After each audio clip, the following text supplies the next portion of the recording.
Boa tarde a todas e a todos. Retomando agora a sessão da tarde, a última sessão desses 2 dias de seminário. Primeiro, eu gostaria de pedir desculpas, porque a convidada da ANDRIANNA CAMPBELL, infelizmente, por problemas de visto, não pôde comparecer. Então, vamos ter 2 intervenções nessa sessão da tarde.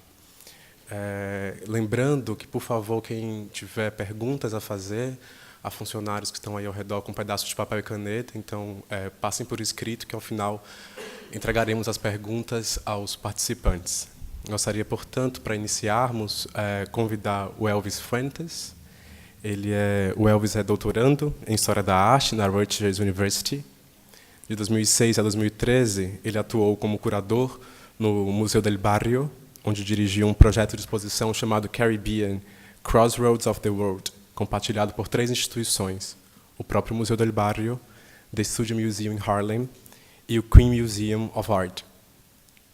Posteriormente, esse trabalho também foi apresentado no Paris Art Museum de Miami. Fuentes atuou ainda como coeditor, junto da doutora Deborah Cullen, do compêndio Caribbean, Art at the Crossroads of the World, publicado pela Yale University. Recentemente, foi nomeado curador-chefe da 5ª San Juan Polygraphic Triennial Latin America and the Caribbean, que ocorrerá em 2019.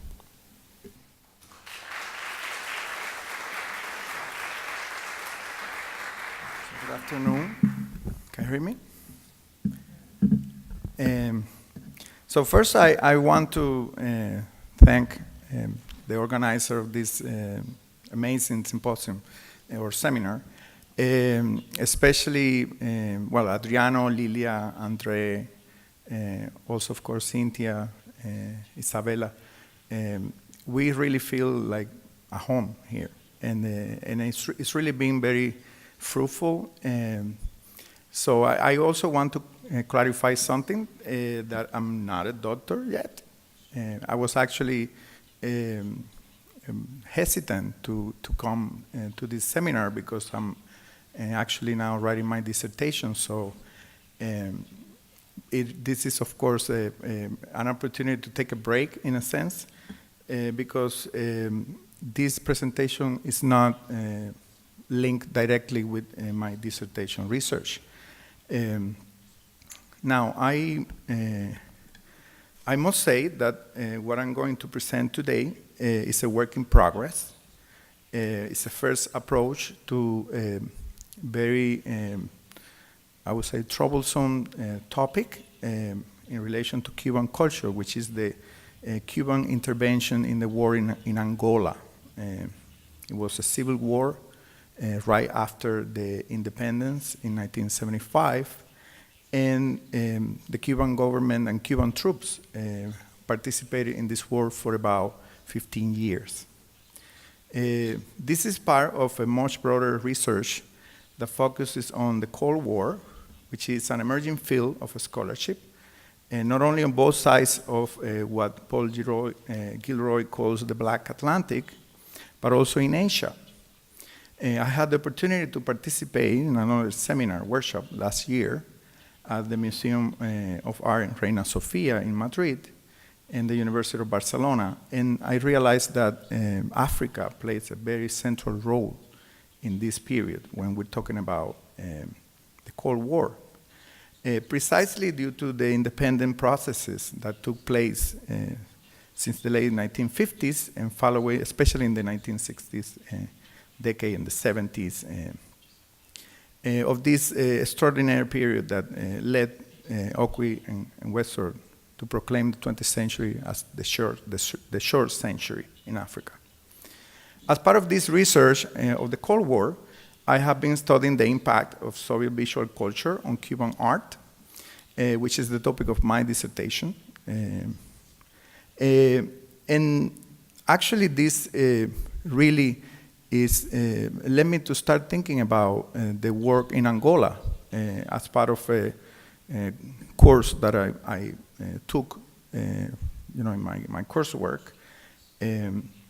So when I received the invitation to come speak here, I thought that it was probably a good idea to depart a little bit from the work that I have done in Caribbean Crossroads of the World, which focus very much on the idea of the Caribbean as this very multifaceted world, region, in which it's like the crossroad of Atlantic history, Black Atlantic history. But this presentation is, as I was saying, it's not coming out of the blue. It's something that somehow has touched Cubans for generations, and is actually, to me, sort of like a metaphor of the experience that Cuban has had for the last decades, because it's really a trauma that we haven't been able to address.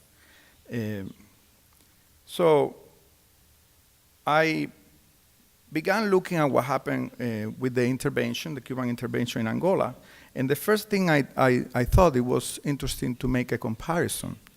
And just to give you a sense of the scope of the war, we're talking about 15 years in which at least 3,000 people were killed, Cubans, I mean, soldiers.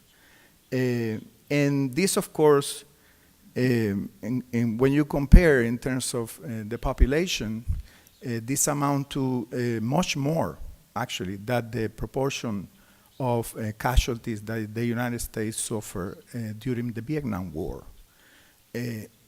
And we are talking about, of course, a very small, poor island, as opposed to, the big empire, the American empire.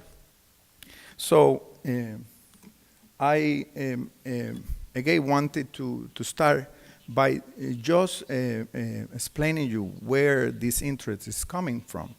And the fact is that for Cubans, this has been like a taboo subject. And the reason is because it's part of the legacy of Fidel Castro, which, as you all know, died already. But there is, the same regime is in place. And they are very, this is, the legacy of Fidel Castro is very guarded. And in terms of international affairs, this is obviously the most resounding success, let's call it, of the Castro doctrine.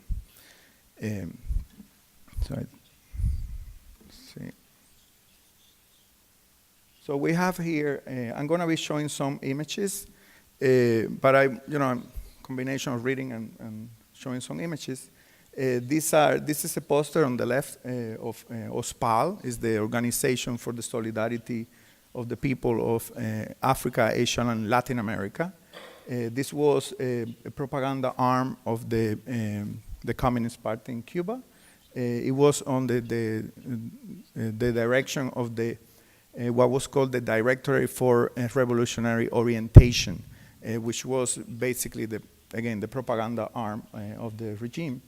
And on the right, we can see two pictures taken from the moment on the top when the troops were coming back from Angola, and that gives you a sense of the massive presence of Cuban troops, which at some point number over 30,000 soldiers in Angola. And at the bottom is the moment in which Fidel Castro presided a commemoration with the burial of 2,077 soldiers in 1989. Yesterday, Denise Ferreira was speaking here about racial violence and capitalism. And after listening to her, I was thinking about what happened to this issue under socialism, at least the socialism that I know. And it's clear to me that the issue of racial violence has never been resolved, because the Marxist-Leninist political theory that proposed eliminating class and socioeconomic inequality as a solution to all the problems, including racial discrimination, did not work at all. If anything, the racial violence took a perverse turn in terms of white privilege. And let me explain this. White privilege in Cuba has taken yet another peculiar form within socialism. That is the possibility of white subjects of exercising criticism of the revolutionary project. So, something that black subjects are denied because in the official narrative of the socialist revolutionary project, blacks were the most that benefit from from the changes in the revolution than any other group. Thus, criticism comes to be seen as ingratitude for all the good things that the Castro Revolution has given black subjects. One may argue that the legal and economic framework for racial violence in capitalism, of which Denise was speaking yesterday, has been replaced in a sense. Under socialism, this framework is now moral and ideological. And that means also that it becomes a legal framework as well for violating ideological tenets of the revolutionary dogma amounts to criminal behavior against the state. But most importantly is that race became a weaponizing subject in Cuba.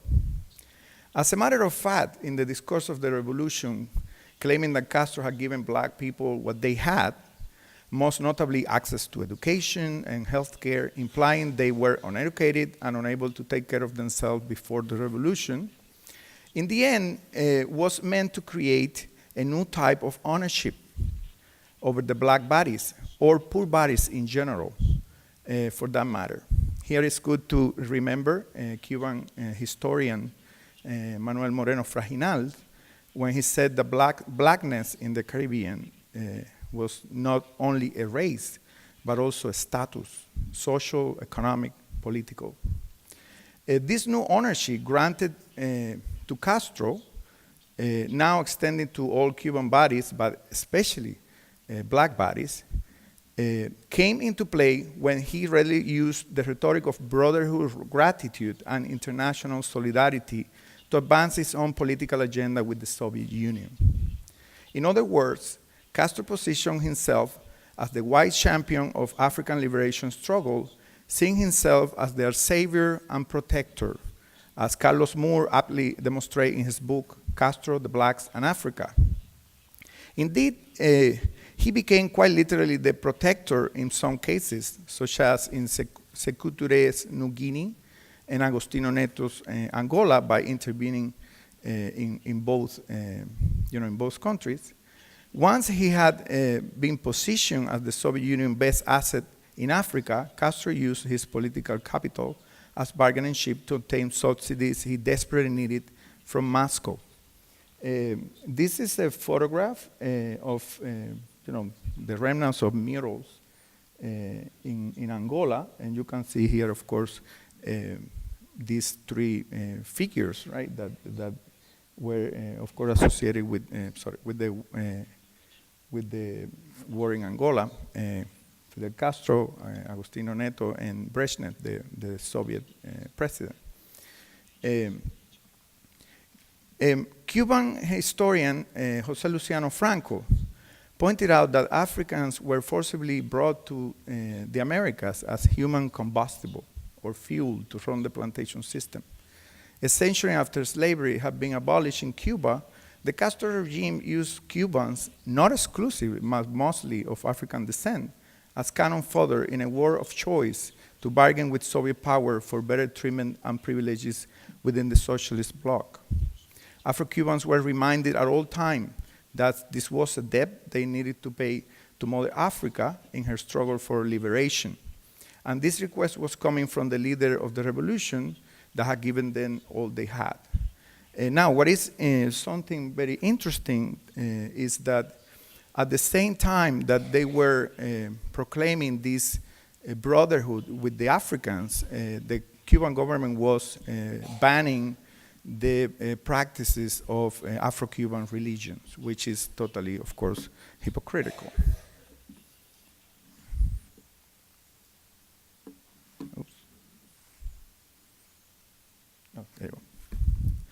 Now, on December 7, 1989, Cuban president, Fidel Castro, presided the commemoration events, as I was saying, for the burial of 2,077 Cuban soldiers who had died in the 15-year war in Angola. The date was carefully selected. December 7 marks the day of the death of General Antonio Maceo, one of Cuba's foremost national heroes and the only black military leader of prominence in the wars of independence against Spain in the second half of the 19th century. A presidential decree declared that from that moment on December 7th would no longer be remembered for Maceo's death, but rather All Heroes' Death, or Heroes' Day, sorry. The decision to rob Cuban blacks of the most important commemoration of a national hero, a great black general known as the Titan of Bronze, due to his skin color but also his strength. That is the story when his body was recovered after death, that he had 27 scars from gunshots throughout his body. This decision signaled the continuity of a persistent zeroing of African heritage in the official historical narrative of the island, which, if anything, worsened after Castro came to power. It was happening throughout the century, but it actually gained new stature under the revolution. Now, this is an image of the square, the public square of Antonio Maceo in Santiago de Cuba, which is the second largest city in Cuba.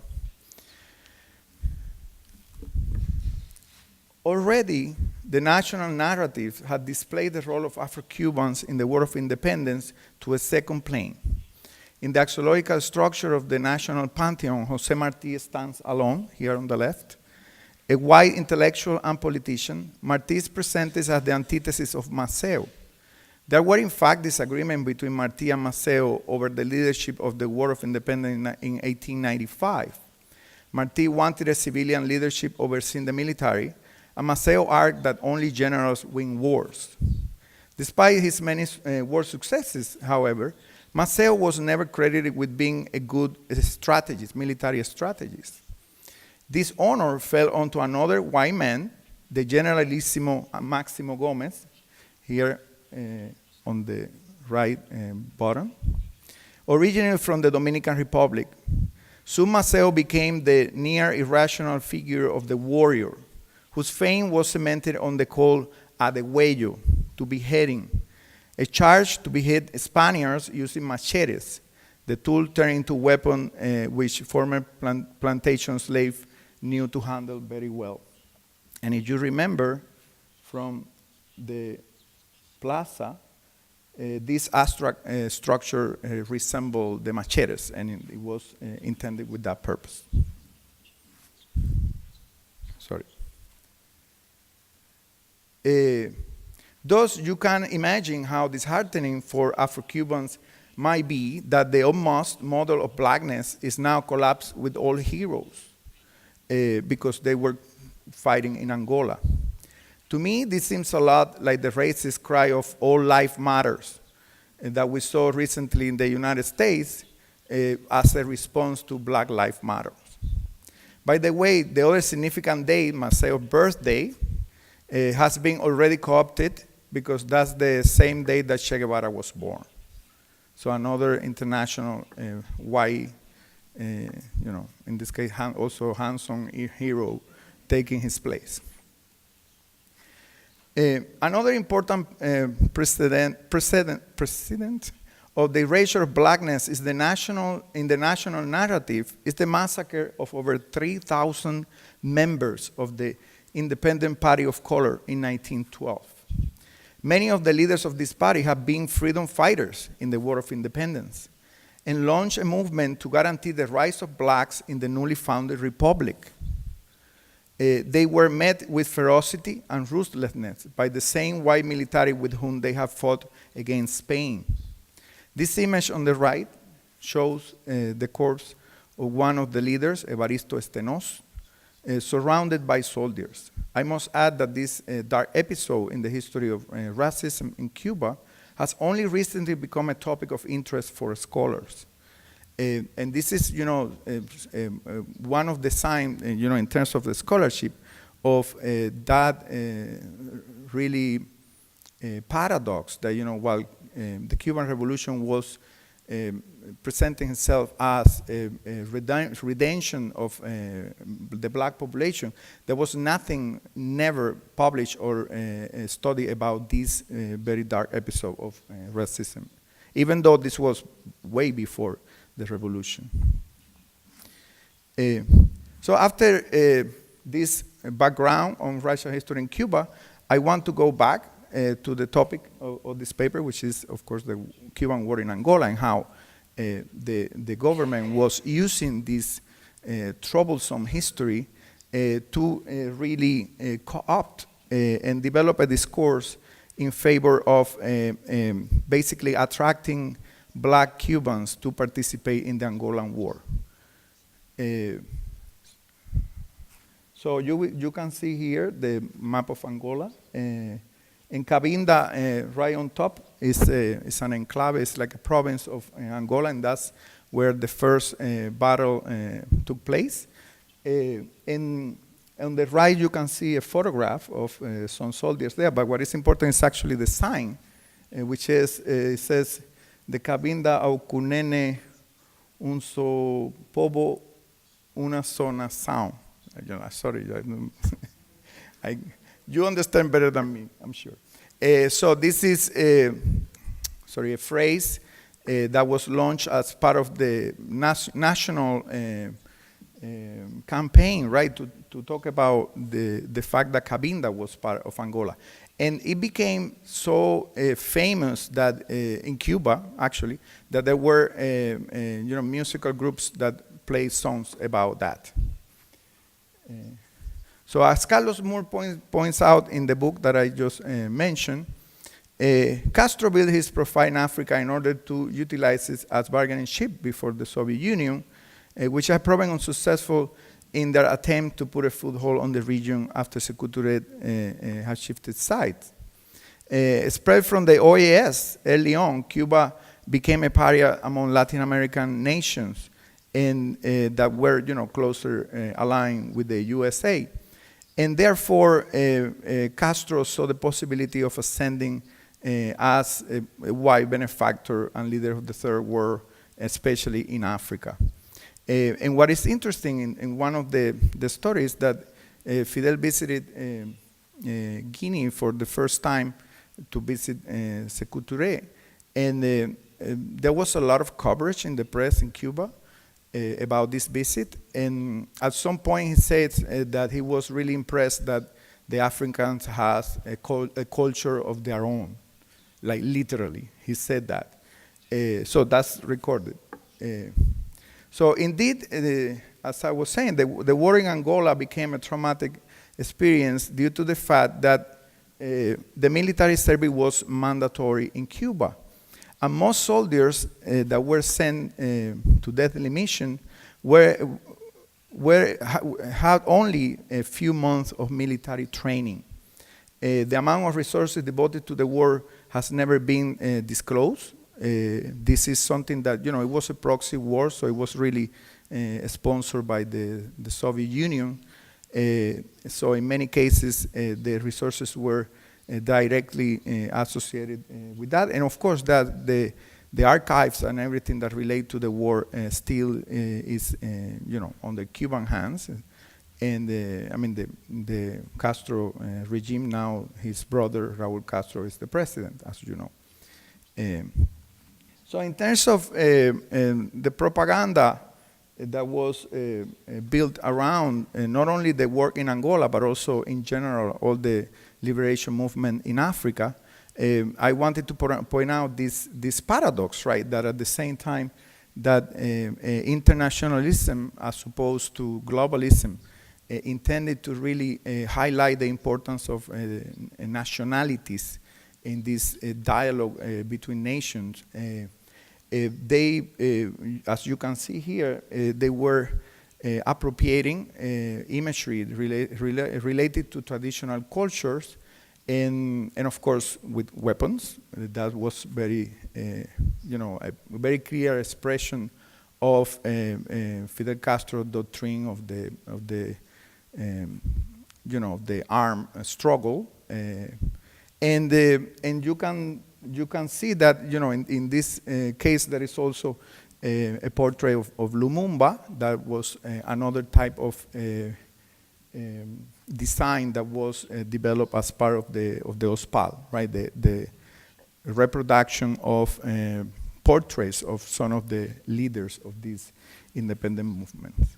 But what I think is, again, very important is to see how, at the same time that they were co-opting these symbols, they were actively prosecuting practitioners of Santeria, Palo Monte, and other Afro-Cuban religions in Cuba. So these are some of the, these are posters associated directly with Angola.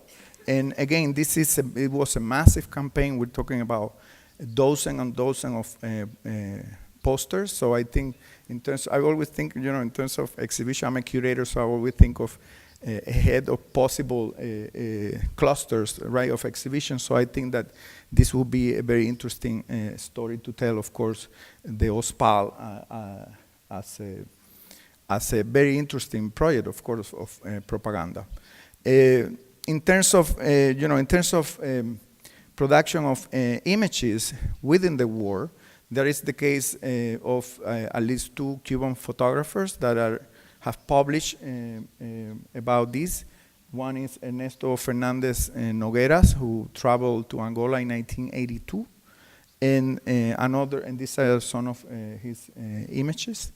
And another photographer of whom I don't have image, but is also a very well-known photographer, is Ramon Pacheco, who's still active in Cuba as a photojournalist.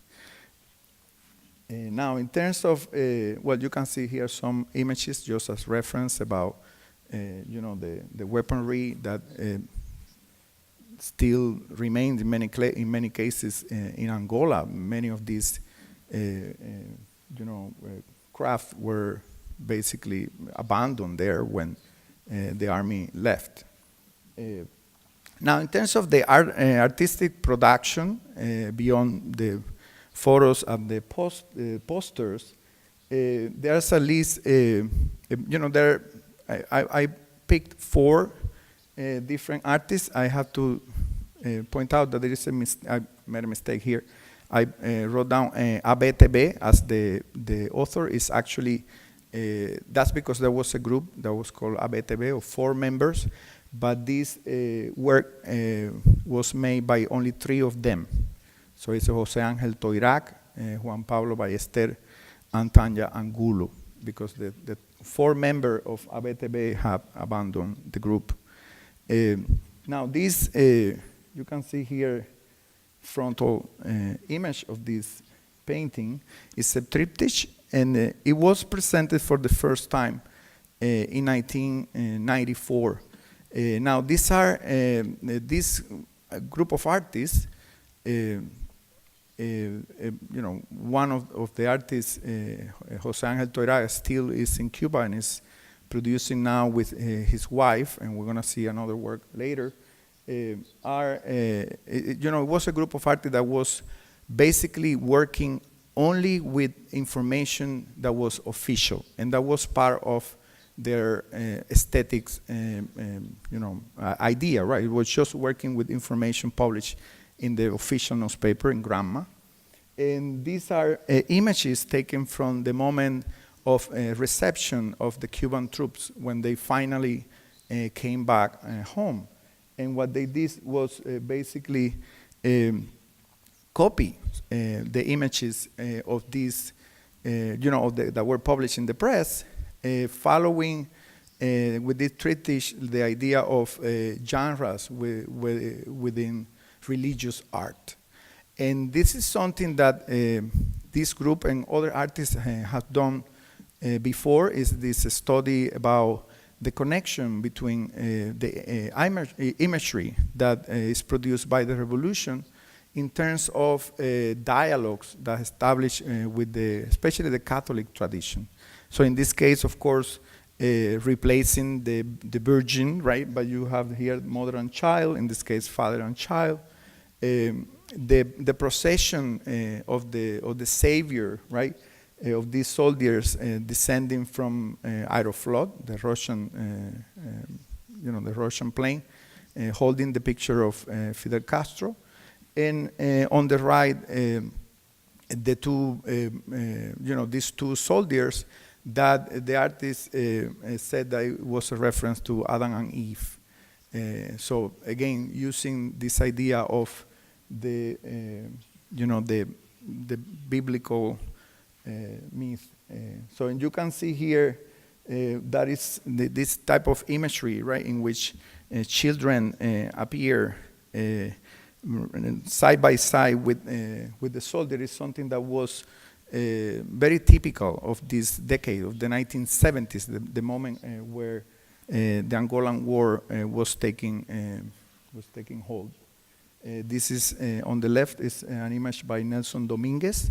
He's a very well-known artist, still active in Cuba. This is a piece from 1975. So another important aspect that I think is give you an idea about the importance that the government plays on the narrative that occur around this topic is the case of films. On the left, you have these are stills from Caravana. It's a film produced by the Ministry of the Armed Forces. They have their own studios for TV and film, where they produce, of course, a lot of propaganda films, etc.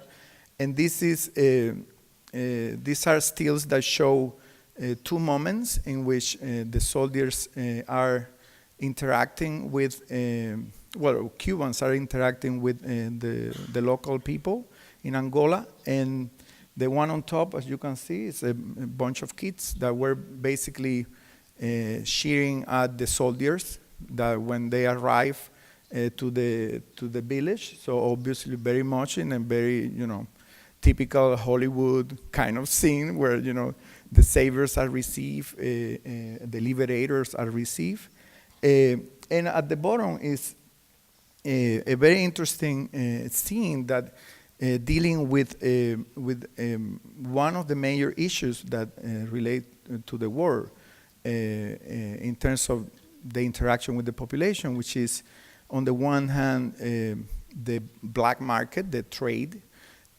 Actually, many Cubans wanted to enlist to go to the war because, according to the Cuban press, there was not a big deal. There were not many dead, and that was an opportunity to go out to actually scout for goods that they could then resell in Cuba, and it was an opportunity to go out of Cuba.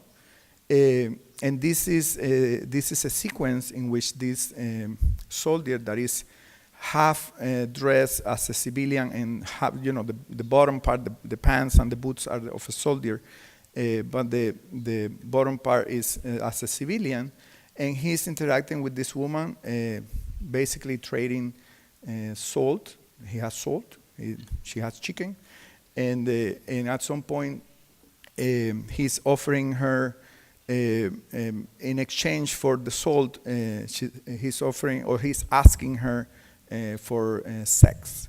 So, and this is, and the sequence in this particular case ends with her telling him basically, I have a man, like you can see, yo tengo hombre, I have they used to call primo to Cubans, that's why it's also there.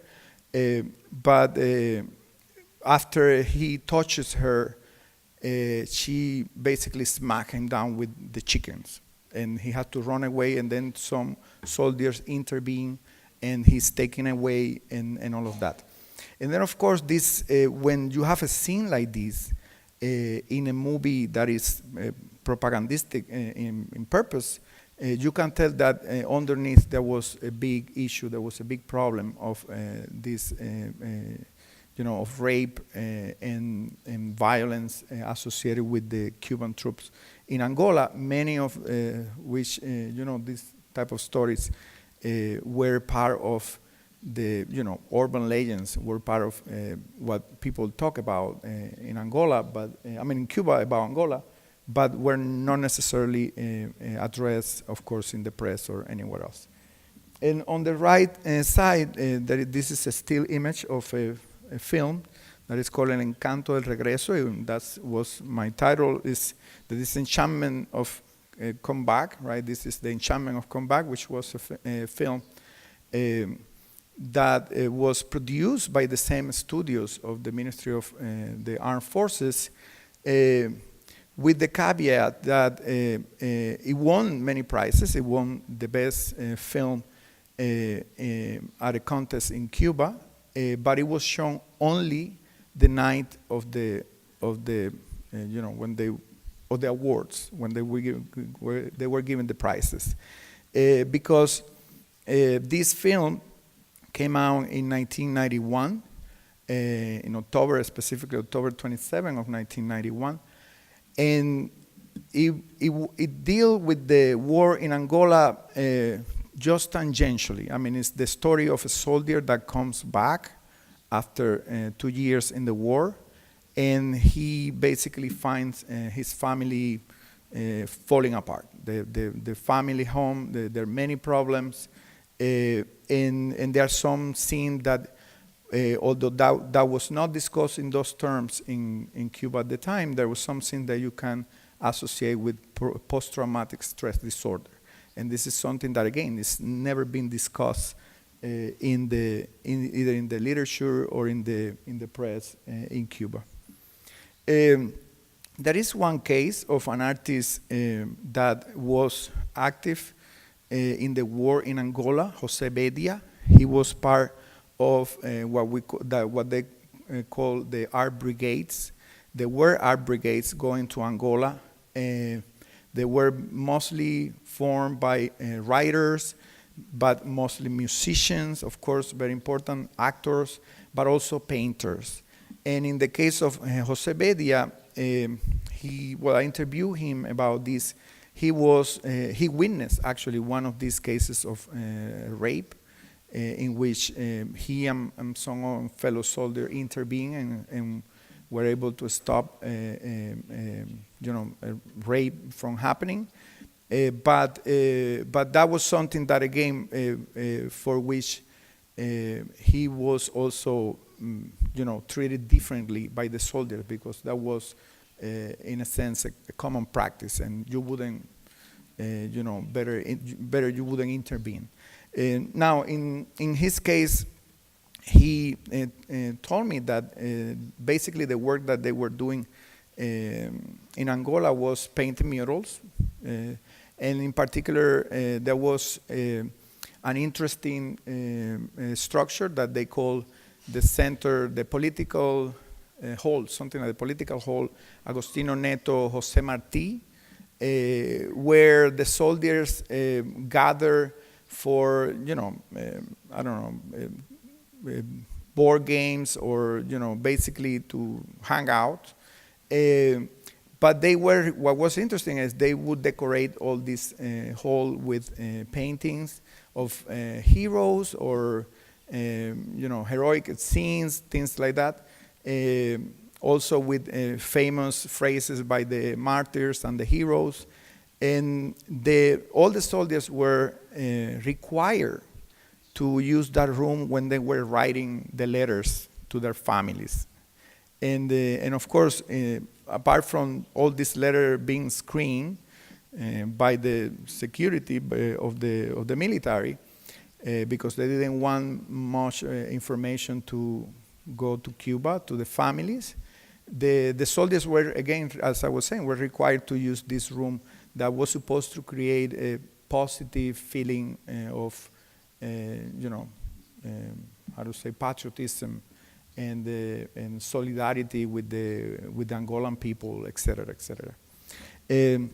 Now, at 2 points in 1987, if I don't recall well, Bedia did this work that specifically deals with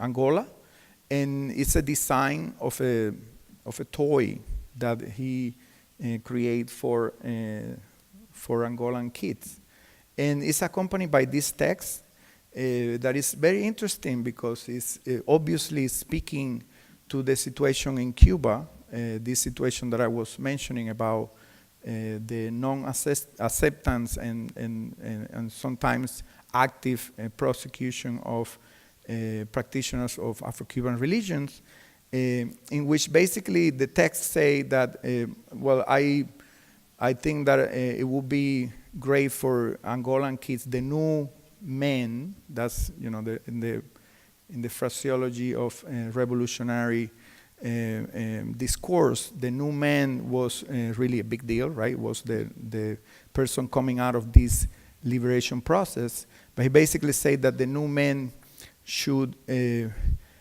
combine both the force of the ancestors with the modernity of the machines.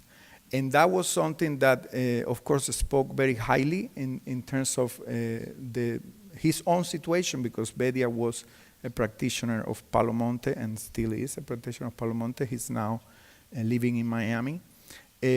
But this is, again, using a reference, direct reference of this situation of repression that many of these practitioners suffer under the Cuban regime. This is another time that he did this installation, and the phrase changed a little bit.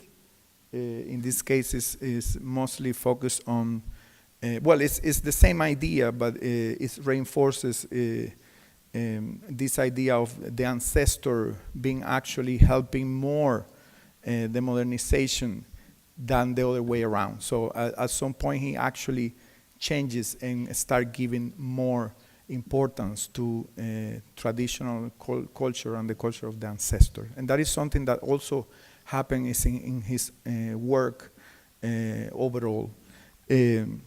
Many years later, he has come back to the topic of Angola, in this case in more figurative paintings, in which you can see what the presence of this military craft, with the tanks and all of that, and this interaction with the local people, right? In which you can see that they are represented, in a very very interesting way, almost sort of like representing ingenuity. In a sense, but at the same time, all these images are always framed with these phrases that talk about the deception that images can have, like basically saying that this type of, these cannons and these tanks and everything is just it's just something that it won't last long, in a sense. Like for instance here. En un ejercicio de fuerza, romper la armonía carecía de importancia, which means in an exercise of force, breaking harmony was irrelevant in a sense. Another painting, this one on top, you can see here the interesting comparison in terms of form that he's making with this how to say this vehicle, military vehicle, and the rhino. And you can see here on the right, this sculpture is right at the entrance of his studio, so it's almost like a guard, and it's a goat holding Kalashnikov. So all this imagery, again, in the case of Jose Bedia, is very much present still today.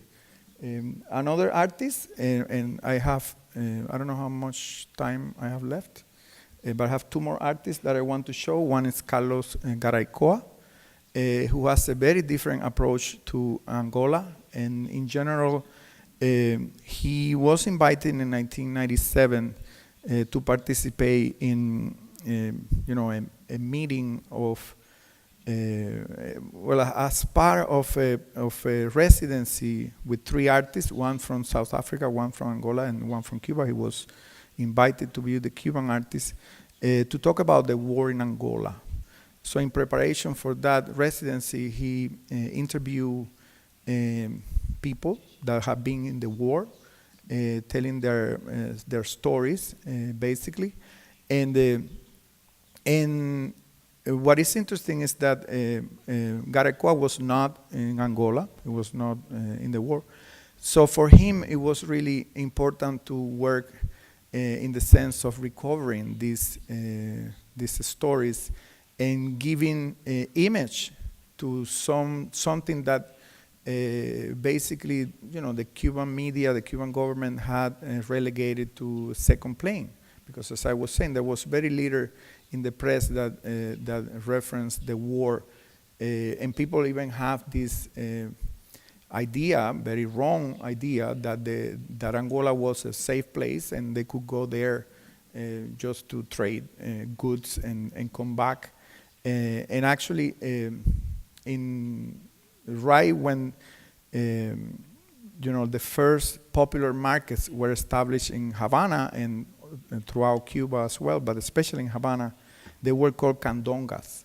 That's how we call it. We didn't have a word for the market, so they were called candongas, like in Angola. So once in the residency, Garaycoa, this residence, I forgot to say, was in Cuito-Cuana Valley, which was the place of the last big battle. In the Cuban press, the war, actually the Battle of Cuito-Cuana Valley was referenced as a victory, and this is something that is being discussed by historians as of today. I mean, there was not really like a victor in the war. It's just that after this war, there was an armistice, and so they started talking about peace finally. So what he did is, when he was there, he went to the place where the battle took place. Sorry to repeat. And basically asked for the place of division, right, where the line of fire was somehow traced. So the Cubans were the Cubans and Angolans from MPLA were on one side, and the Angolans from UNITA and the South African were on the other side. And what he did there, he did this performance. It was sort of like a very, very physical performance, and sort of like endurance performance, something that is very, it's not at all the type of work that he does. And somehow he wanted to have this sort of exercise in physicality as part of this project. So what he did is he started digging these holes and creating this new landscape, right? Very much in the sense, that Maya Lin has done the monument of Vietnam in Washington, D.C. So this is, again, the performance that he did. It's documented in video. And another series that he did, I'm just showing here 4 pictures, but it's a long series that he called Abstractions. And it's talking, of course, about, this idea that, because we were so blinded by the Cuban press of the war in Angola, they were really abstractions for us. I mean, when people talk about Angola, we didn't know what they were referring to. So these are, as you can see, these are traces of the war in buildings, in the small villages near Cuito-Cuana Valley. This is a picture that reads, the Cubans were here. So basically like marking the territory in a sense, but also as a memento mori almost. I mean, we really don't know if this soldier made it back home, and we can tell. So this is other series of photograph that he did of the landscape where the battle took place. And in this case, it's a triptych. And you can see, of course, this idea of the meditation, almost like Zen-like aesthetic that he began developing when dealing with this piece, with this, with this theme. And as I said, this was a very different kind of work in relation to what he has done before, because usually Garaycoa work with an object that around which he tried to build a history. Sometimes it's real, sometimes it's fiction, but it's always working, at least at this point, he was mostly working with remnants of architecture that led to different histories. And this is another work. In this case is what he called New Architecture of Quito Cuana Valley. And this is something that he started developing, especially after this project, this idea of the possibilities of new construction. He's always been very interested in architecture. So here he imagines, as you can see on the left, a tower, right, rising from this small piece on the ground. And last but not least, this is another series that he did, basically more, as opposed to the abstraction that were very, close up, they were very much focused on the traces. Here he's more interested in what was left of the structures after the war. And you can see here some of the murals, right, that were probably, or probably not, I don't know, we really don't know that there might be some Cuban painters or, of course, Angolan painters for sure participating in.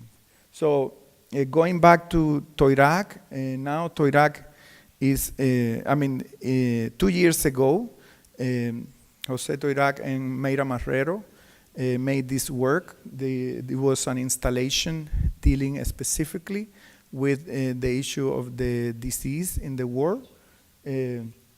And they call it Da Capo, and everything, the glory of death, basically, that was the main, the title of the exhibition. And what they did is they combined,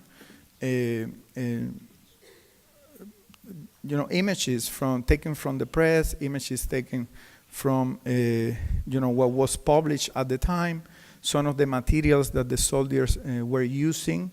You can see here on the right is a map, and with different instruction on how to orient yourself, in a landscape, north, south, and all of that, and pages from the newspaper showing portraits of some of the soldiers that were buried on this day, the day, as I mentioned before, December 7, 1989. So this is a project that they did 2 years ago, so it was revisiting this topic because there is, as I was saying, there is a new interest now on speaking about these legacies of the revolution, in particular, of course, something that has been taboo.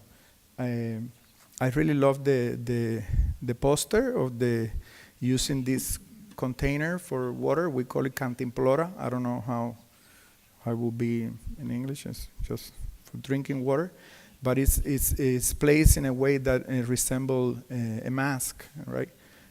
So it's obviously doing this relationship with also with the with what they encounter in Angola.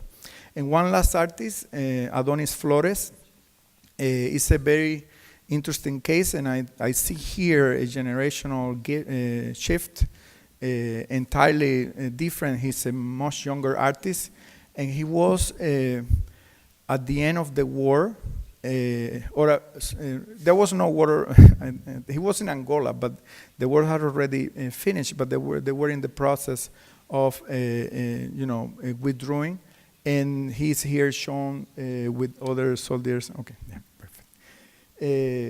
With other soldiers, and his work after this experience has always dealt with what I would call a parody of this militaristic culture that somehow was embedded in as part of the Cuban culture of the last few decades. I mean, we have for decades a president that was always dressed in uniform, and the second in command as well. So it was really very important that we have this sort of approach. So in this particular, the piece on the right is a still of a video where he's basically, dancing with the hula hoop. So it really creates this sort of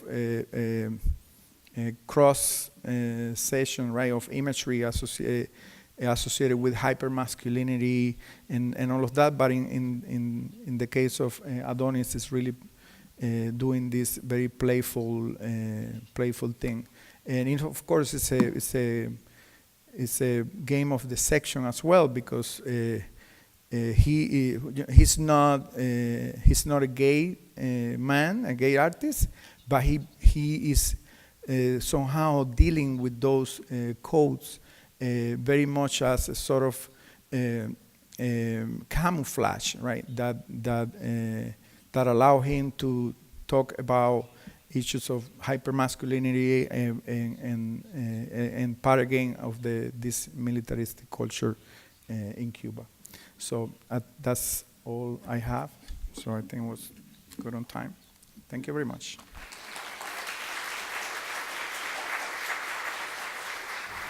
Vamos abrir agora para o debate, algumas perguntas estão abertas. Quem quiser fazer perguntas, por favor, encaminhe para aqui para cima. Começar por uma pergunta para o ELVIS FUENTES. Os artistas negros cubanos já podem se expressar livremente em Cuba hoje? Okay, so this is well, that's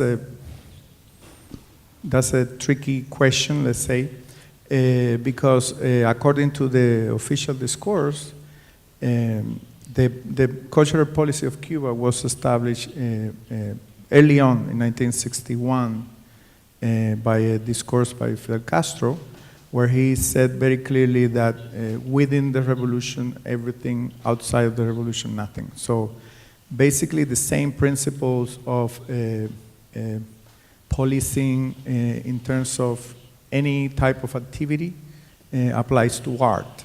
If it's something that can be interpreted as a counter-revolutionary, whatever that means, and that depends, of course, on the opinions of the functionaries and the Communist Party and the police, that would not be allowed. And so that is regardless of race or gender or social status or whatever. So it really applies to any type of artist. Not necessarily, I wouldn't say that there is a distinction in terms of race or gender.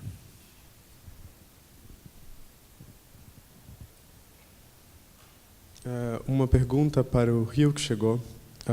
Professor, como você vê hoje o trabalho de crítica institucional de artistas negros nos Estados Unidos e se essa produção atual tem conseguido transformar as condições sociais e econômicas da arte?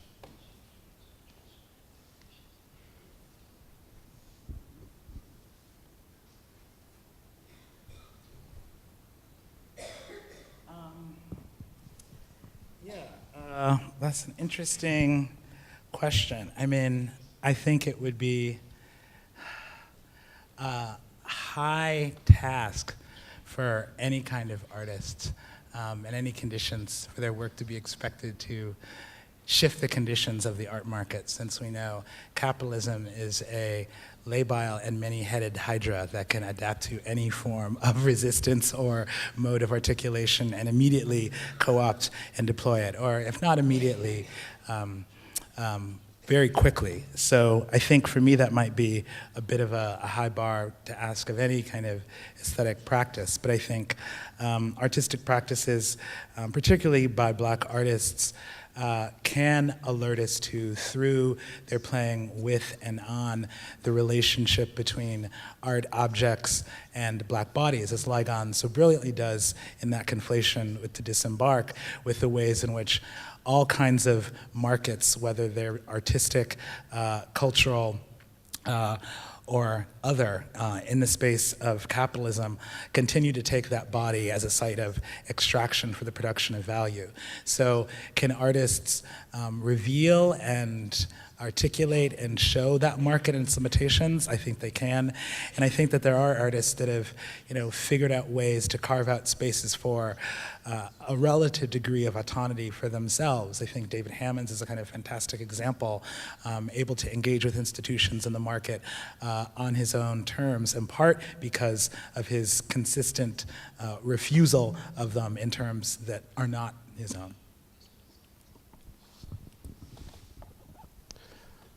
Mais uma pergunta para o professor Hill. Pede a comentar mais sobre as estratégias contemporâneas de artistas afro-americanos para abordar questões tensas como escravidão e violência racista, sem necessariamente recorrer a representações de corpos negros em sevícia. Acho que é isso que eu entendi. Yeah, no, I'm happy to talk about that. I mean, I think that in many ways, as I argue in Bound to Appear, the installations that the book focuses on by Ligon, Green, Simpson, and Wilson are relatively rare. This is a strange and special moment that they're working in the United States in the early 1990s, a moment when the discourse of multiculturalism is being felt in the art world in terms of expectations of greater representation of artists of color, in part tied to funding imperatives that different institutions are trying to meet, and a desire to kind of diversify and outreach to audiences, recognizing that given the demographic shifts in the country, if you continue to rely on a white audience, then you will be doomed to a certain extinction. So I think it's the institutions, in a sense, cynically trying to exploit and deploy the difference of artists whose work is legible to them because it's engaging Black experience, but using strategies that they're familiar with, even though the artists are very much pushing against deforming those strategies of minimalism, conceptualism, and institutional critique. So I think all four of these artists are ones who are incredibly conscious of the ways in which their identities are being mobilized and marketed, and to reproduce an image would, in a certain sense, capitulate to that. So I think, all of them, even Lorna Simpson, who's, renowned as a photographer, though a photographer who's often refusing to give you access to the face, giving you the back of a figure. Even an artist like Simpson, who's working photographically, feels the need when confronting slavery to turn to objects, to turn to these material things, because there's, I think, a desire to close down a certain kind of circuitry of empathetic identification, which in the face of an image is often started. And as Saidiya Hartman has so brilliantly shown in her work, Scenes of Subjection, that kind of identification with, oh, the poor suffering slave, I feel so horrible for them, I can imagine myself in their place. That kind of identification, in fact, obliterates the slave, right? And fills in an opaque site of subjectivity with the empathetic suffering of the observer. So there's a certain kind of trap, I think, to the visual image that these artists are trying to avoid, not only in their practices more broadly, but particularly in engaging the history of slavery. And I think what they give us is what I've kind of called a a post-structuralist realism, right? Where instead of giving you a representation of the slave and satisfying some kind of fantasy for emotional connection, they're just giving you almost the cold, hard material facts. Here is the crate in which a slave shipped himself to freedom. Here is toile indienne, which was deeply wrapped up in the triangular trade. And in the case of Green's making of toile indienne, she's actually reprinting it with scenes of slave subjection. So I think all of these artists are interested in pointing to the ways in which the black body is always somehow ghosting or present in Western artistic and commodity forms, and illuminating that to get at those structural conditions, because that is what needs to be shifted or changed, that system itself, which is not in fact abetted by a certain kind of identification with the slave or a kind of empathetic relation. It's a kind of cold, hard, kind of post-structuralist realism that they're trying to get at, which is much more aware, I think, of both the political situation and the dangers of certain kinds of artistic representation, which satisfy not only a hunger for difference, but also a certain kind of white liberal guilt. Uma pergunta ao ELVIS FUENTES.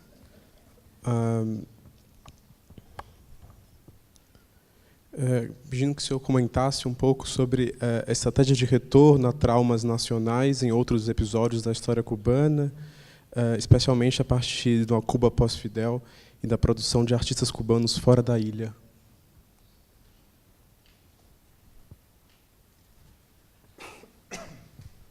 Well, I think it's too early to say that Cuba after Fidel, because Fidel died, but it's everywhere. And that's because of the whole apparatus still in place, so it's the same regime. It's just his brother now, getting older. And there is, of course, a lot of, I would say, areas of sociocultural conflicts, I would say malaise even, that are not discussed in any term, because the government said very specifically the type of discourse that it allows in general. And what I think is interesting in the case of in the case of Angola, I think there is now a generational shift in a sense, and there is some distance. So people are starting to talk about that. But just to give you an example, one of the problems that came from the, I would say, the distancing or the lack of transparency from the part of the government was that not only that people had this idea that nothing was going on in Angola and was fine to go there to trade and to see a new country, Cuba being an island, there is always this obsession about traveling, and especially after the Cuban Revolution, where the limitation for traveling really became critical. And but the other aspect that was really important is that the first cases of AIDS, for instance, are associated with the experiences of the Cuban in the war in Angola.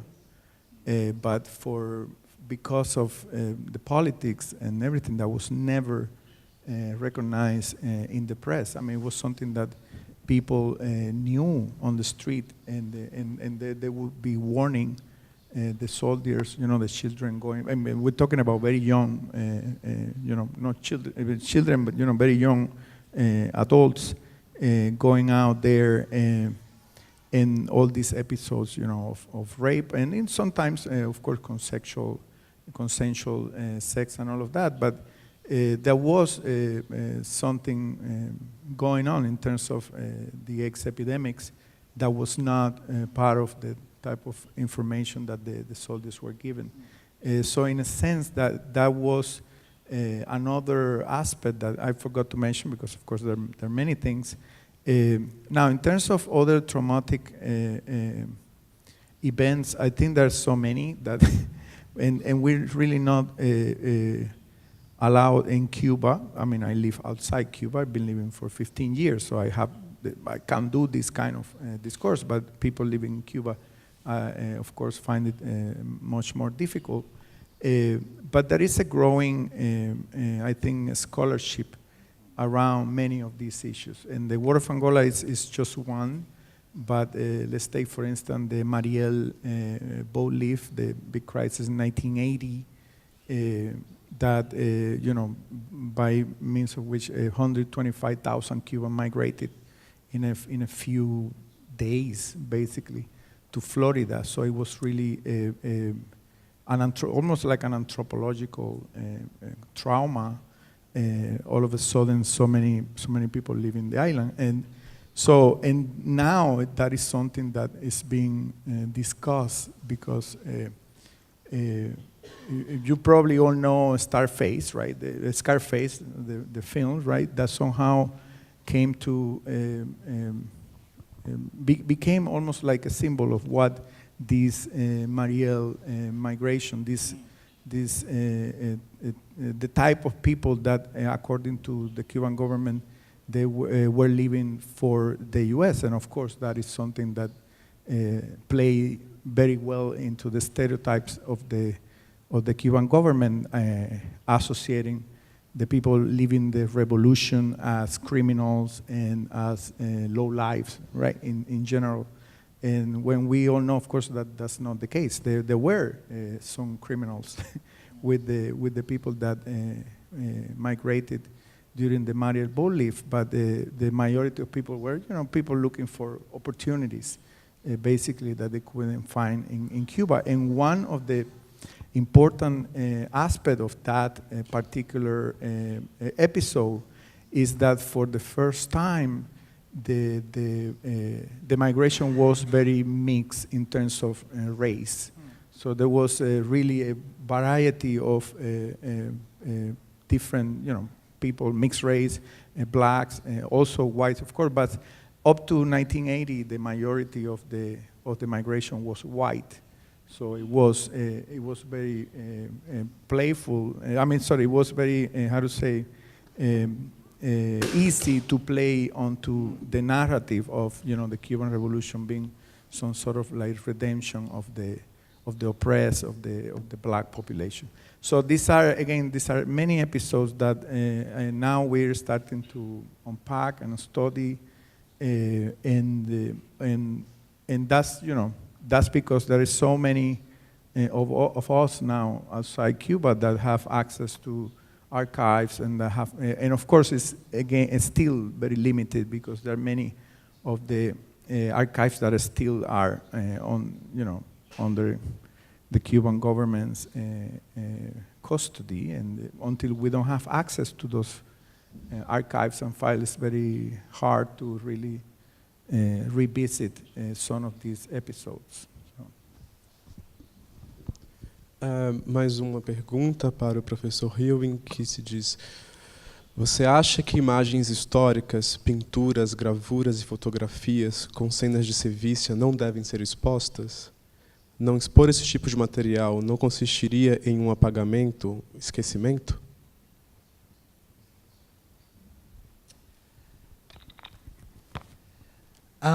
Yeah, I'm trying to. The question was historical materials, should they not be exposed, which is, I think it's written as a kind of negative spell. I think, yes, we should look at historical material, images, and show them and engage with them. I think to do otherwise is, you know, that does a certain kind of, that reproduces a certain kind of violence, right? And it abets the continued production of symbolic and physical and material violence in other domains. So I think it's important to reckon with those images and their histories. I think for the artists that I was, you know, focusing on in this book, the question is, do I want to contribute to that flow, right? And that was a moment in the early 1990s when they did not do that, though I think, you know, all four of them have gone on to make films that engage with the history of slavery, and of course the moment that they sort of all finish these major projects is right before the emergence of Kara Walker in 1994.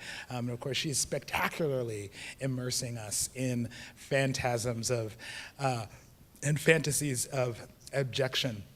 And I think, it's striking that, and now you can have an entire career built upon engaging with the history of slavery as a contemporary artist, and there are any number of practitioners that are doing so. But I think one of the things that's been interesting for me, given my investment in the works of the 1990s that I briefly talked about today, is to see the recrudescence of those strategies, say in the work of an incredible artist like Cameron Rowland, who's very much, again, thinking about the history of slavery, thinking about the history of mass incarceration, and trying to figure those in ways that do not require a body, but instead direct our attention to the actual economies and structures that support and enable those materials to be produced. So perhaps there's a certain kind of cyclical nature to the return of certain kinds of strategies associated with the refusal of the figure and the immersion of the figure. I'm not one to say that to make a hard and fast distinction for all time. I think it very much depends upon the moment, but I think engaging with the history of these images at all times is useful for us, though I think we all have to make our own personal decisions in terms of how we engage with them. I, for instance, have not seen 12 Years a Slave. I won't see it. I have no interest to see that kind of spectacular brutalization of black bodies. Because will that help me understand the horrors of slavery better? No. Right? Will that help me articulate a better critique of the institution, its history? No. But do I begrudge other people their choice to see that film? Of course not. But I think, to me, there can be a certain reliance on the visual, as if people only knew and if they only saw, then things will be different. Well, we know and we see every single day, and they're not different, right? So I think it's just understanding what the visual opens onto, the histories and structures that it's entangled with, as opposed to thinking in and of itself it can be a kind of solution or intervention. And I think part of what I'm trying to do in my work is to grapple with the limits of the visual and at the same time the ways in which it can abet what is truly needed for this kind of change, which is political will and revolutionary fervor. Mais uma pergunta para o professor HUEY. Percebe-se que o seu pai teve uma participação muito importante na sua vida acadêmica. Como você se via na sociedade, na sua infância, olhando pela perspectiva do não lugar da negritude?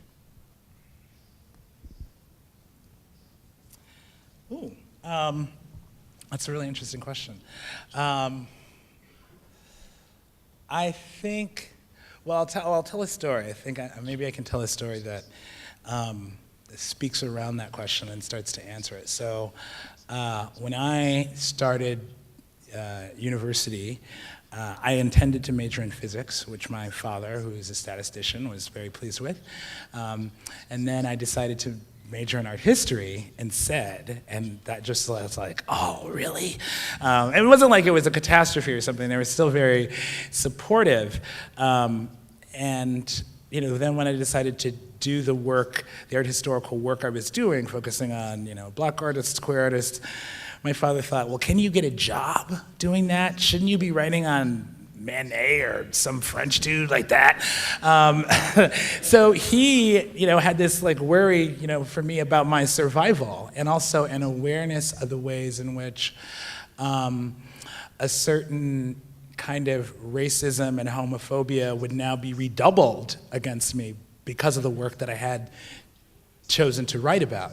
So I think he was very much, perhaps, even more cognizant than I was of that no place that is that of the black male or the black subject, and wanting to protect me as much as he could from it, at the same time wanting to encourage me to do what I was passionate about and where I felt I could make an intervention. So I think, in a way, the way in which he appears in this paper is, it's his own kind of art historical writing, in the sense that he's like, oh, you have a job and you're not on the street, so okay. But I think, both of my parents, were incredibly, formative for me in terms of approaching the kind of work that I do. And even in many ways, my mother, even more so. She was a kind of firebrand when she was in university. She almost got expelled for the kinds of protests that she was involved in. And I grew up with her library, with H. Rap Brown and Maya Angelou, and I still have her copy, her falling apart copy of Frantz Fanon's Wretched of the Earth. So I think, I was very much privileged to kind of grow up and be nurtured in a milieu in which I very much understood the non-place of blackness, but also that should not over-determine my understanding of my own subjective horizons of possibility. Se você puder comentar sobre a circulação de imagens nos dias de hoje entre comunidades negras na diáspora.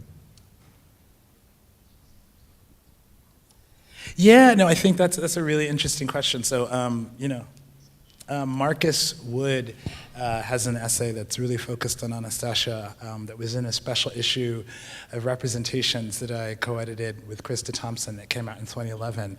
It's really fascinating. And I think thinking with his work on that score and also engaging the work of a number of kind of contemporary artists engaging similar kind of themes and histories and motifs is what really started us, that emerged from the history of slavery, is really what started Krista and I on the train that led to the theorization of the Afro-trope as a particular kind of form. And I think one can make some, generalizations about Afro-tropes and how they circulate and are transmitted, but I think in a lot of ways it really depends upon the specific kind of instance or material form that you're talking about or speaking about in terms of how they get transmitted or moved from community to community, site to site. Krista has done really interesting work and is starting to do really fascinating work about that photograph of Huey Newton in the wicker chair, and she's figured out when it's first, when that chair is first manufactured. It gets pictured in the Emperor Jones film with Paul Robeson, and then it gets sort of taken up and restaged.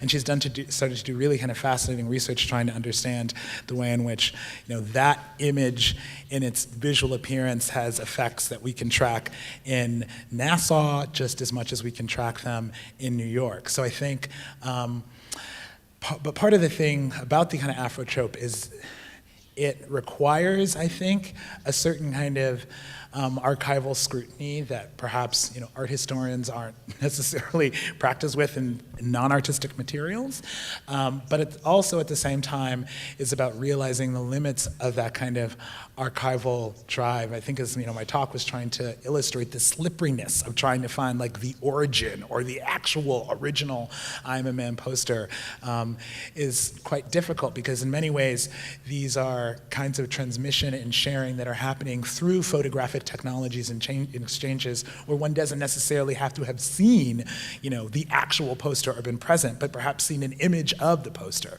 right? So I think there's a way in which, in our thinking, the Afro-trope is very much connected to the ontology of the photographic, both in terms of when it starts to circulate and how, in many ways, it can develop over time and space, like a photograph itself. Uma pergunta para o Elvis. Você poderia falar um pouco sobre o Caribbean Crossroads e de que maneira a exposição pode relacionar-se com o Afro-Atlântico? Imagino com a exposição Histórias Afro-Atlânticas. Well, Caribbean, I guess some of you don't necessarily know about the scope of the project, but it was a really titanic project. We were showing 584 works of art. Sorry, no works, but also objects that were not necessarily works of art by over 400 artists. Now, something important to take into account is that we were not interested in doing a show of Caribbean art, and that was very clear since the beginning. So in terms of temporality, the scope was from the beginning of the Haitian Revolution, which for us marked a moment of self-reflexivity as Caribbeans. So it's the first independent territory, of course, in the region, and it became, in a way, a point of reference for, in some cases for good, in some cases for bad, depending on where you position, where people were positioning themselves. But the idea of the project was actually to really talk about the Caribbean as a crossroads, like literally, and thinking of the roads not only in terms of the currents, the ocean currents, but also even the rivers. Like we focused very much, and we saw many connections between the Mississippi River, for instance, and the Magdalena and the Orinoco rivers in South America. So the principle was this idea that the Caribbean basically is the name of a body of water. Sorry. So wherever the water go, we will go there, right? And of course that expanded into the contemporary, because now the connections are much different in terms of, of course, aviation and internet and all of that, and that allow for many other reconfigurations. But basically, of course, we really work with Caribbean Crossroad very much looking at two specific models, I would say, or way of thinking of the Caribbean. One has to do with the Black Atlantic, as I mentioned before. So this triangulation that was really, at the core of what we were trying to do. And at the same time, we were thinking of the concept of the rhizome that Glissant developed in terms of, approaching Caribbean culture. Now, there is another aspect that I would add, and that has to do with my own background. I mean, I studied in Havana with Yolanda Wood, who is a Caribbeanist, very, very respected. And she has mostly worked on the Caribbean as a concept that changes throughout history. And that this is a very interesting idea, because it speaks of the malleability, the plasticity of the Caribbean as a geocultural region. For instance, she says it's not the same, the Caribbean that the Taínos knew, that the Caribbean that we know today, of course, or even the Caribbean that were impacted by the imperial dynamics, right? The wars between empires, the French, the English, the Dutch, the Spanish, the Danish. In many cases we forget, but they were also there, looking for a piece of the pie. And so it's really a very interesting idea of this, understanding the region as something that really spans and contracts throughout history. And sometimes some of those regions that at a certain point, and it's like nation, right? Like when we study the history of, I don't know, the Austro-Hungarian Empire, now at a certain point that was part of, an entity, but afterwards it changed. So we're looking at a very dynamic region.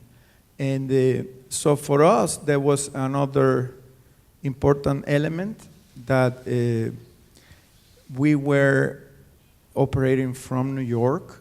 And of course, I'm Cuban, and I was basically educated in Cuba, but I was functioning in New York, and I was very aware of that. And we received a lot of criticism when we were thinking of the project because of the scope and the, no, you know, very people specifically were uncomfortable with the idea that we have so much, you know, expansion in terms of, you know, historical material, like looking at the Haitian Revolution, what happened afterwards, and I always said the same, that was a political decision that I took. I mean, being a Caribbean historian that know of all the limits that we have in the Caribbean to operate and to work. If I have 3 museums I have in New York, and you know, they were there, I have to try what no one in the Caribbean can do, which is really try to have a comprehensive project and let the criticism begin. But that was like, you know, an opportunity that I wouldn't pass for, you know, having another Caribbean contemporary art show that, you know, I knew that it was a lot easier to do, but it was really, to me politically, was really a decision that I took consciously.